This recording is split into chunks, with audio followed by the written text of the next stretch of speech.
Hi, I'm Constanze, and today I'm going to show you how to use your acoustic reflex module in the Amplisuite.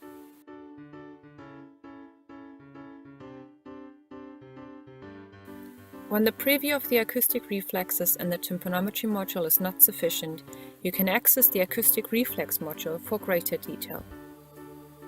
Similar to the tympanometry module, the acoustic reflex module is organized in the same 5 areas. You can add patient details, upload and open test results, and process the data in terms of printing and PDF creation. You can also zoom into the graph and in addition change the ear side to review the results from each ear individually. The graph area gives you the opportunity to select a particular reflex which shall be reviewed in great detail. This selected reflex will then be shown in the top left graph area. You can select each of the reflexes available.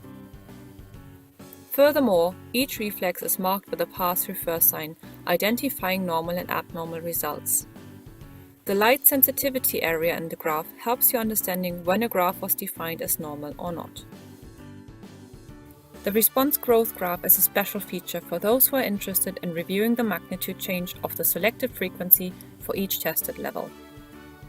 The settings available for the reflexes include not showing the sensitivity area and changing the polarity of the graphs. When changing these settings, your reflex graphs will be shown upside down. I hope you enjoyed this video and I'm looking forward to see you again the next time. Bye!